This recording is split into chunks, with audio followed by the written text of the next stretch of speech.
चलिए आगे बढ़ते हैं। जेडीए की योजना फिर या फिर अनुमोदित योजना में कौन सा भूखंड किसके नाम, कॉलोनी में भूखंड की लोकेशन क्या, आगे सड़क कितनी चौड़ी है, जेडीए वेबसाइट पर क्लिक मात्र से आमजन को ये पूरी जानकारी मिल पाएगी। जी हां, आगामी 2 महीने में आमजन को उपलब्ध होगी जानकारी। जेडीसी आनंदी के निर्देश पर जेडीए की आईटी शाखा इसको लेकर कवायद कर रही है। 10% योजनाओं की जानकारी उपलब्ध करवाई जा चुकी है।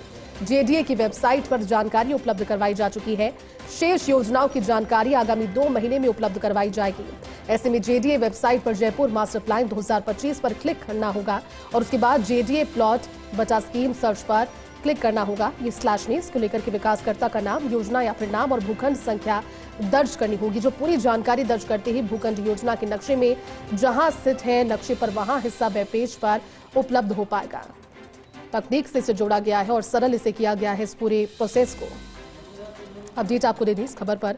जानकारी ये है, जेडीए की योजना या फिर अनुमोदित योजना से जुड़े हुए जितने भी सवाल हैं उसको एक क्लिक के जरिए आप तक पहुंचाने की एक नई कोशिश की गई है। ज्यादा बातचीत के लिए एसोसिएट एडिटर अभिषेक श्रीवास्तव जुड़े हैं।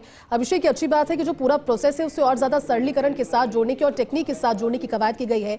आप एक क्लिक के बाद में पूरा का पूरा ब्यौरा जो जानकारी चाहते हैं उससे जुड़ा मिल पाएगा। क्या प्रोसेस रहेगा और किस तरह से किया जाएगा इसे इम्प्लीमेंट? अभिषेक, बिल्कुल जयती, ये बहुत ही महत्वपूर्ण कवायद है कि मतलब आमजन कहीं से भी बैठकर अपने मोबाइल से या अपने डेस्कटॉप से जेडीए की वेबसाइट पे क्लिक करके देख सकेगा कि किसी भी कॉलोनी जेडीए की ओर से अनुमोदित है या जेडीए की खुद की कॉलोनी है, वहां पर कौन सा भूखंड किसके नाम है, उसकी जो कॉलोनी है उसकी लोकेशन क्या है, उसके आगे पीछे भूखंड संख्या कौन सी है, आज सड़क कितनी चौड़ी है, तो ये एक क्लिक में उनको उपलब्ध हो जाएगा आमजन को। तो ये महत्वपूर्ण कवायद है। इसके लिए लंबे अरसे से एक्सरसाइज की जा रही है जेडीए की ओर से।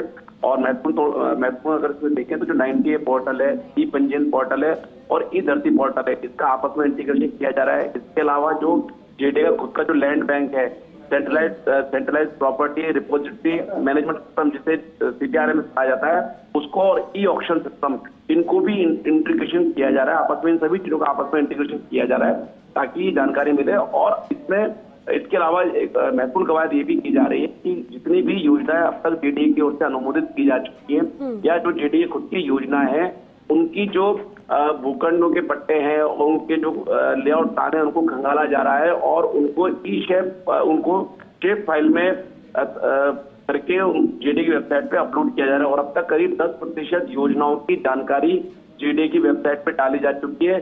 शेष 90% की जानकारी अगले 2 महीने में डाल दी जाएगी। और इसमें बड़ी बात यह है कि जो फ्यूचर में जो योजनाएं अप्रूव होंगी जेडीए की ओर से, तो उसके लिए भी जल्द ही नई एसओपी जारी की जा रही है। उसमें लेआउट प्लान अप्रूवल के बाद जब डेवलपर पट्टे के लिए आवेदन करेगा उस स्कीम के लिए, तो एक एसओपी के तहत उसको जेडीए की वेबसाइट पर ऑनलाइन ही हर प्लॉट की, मतलब उस कॉलोनी के हर प्लॉट की उसको जानकारी देनी होगी। ऑनलाइन उसको बताना होगा कि भूखंड की जो भुजाएं हैं उसकी भाग कितनी है, भूखंड का क्षेत्रफल कितना है, भूखंड का उपयोग क्या है, लॉन्गिट्यूड और लैटिट्यूड पे भूखंड की क्या स्थिति है, भूखंड के सामने सड़क की चौड़ाई है। तो ये तमाम जानकारी शेप फाइल में डेवलपर को ऑनलाइन ही जेडीए की वेबसाइट पर अपलोड करनी होगी और जेडीए के अधिकारी इसकी जांच करेंगे और उसके जैसे इसका अनुमोदन कर देंगे तो वो ऑटोमेटेड तरीके से जो जेडीए की मास्टर प्लान जो कि GIS बेस्ड है उस पर दर्ज हो जाएगी। और तो ये प्रक्रिया आगे भी जो स्कीम अप्रूव की जाए और उनको इस तरह से ऑटोमेटेड तरीके से वो उपलब्ध हो जाए, तो उसके लिहाज से ये पूरी कवायद की जा रही है। और इस पूरी कवायद के लिए 2 महीने का जैसी समय रखा गया है कि आगामी 2 महीने में ये समस्त जानकारी आम जन को आसानी से उपलब्ध हो जाए। ठीक है अभिषेक, बहुत शुक्रिया आपका इस पूरी जानकारी के लिए।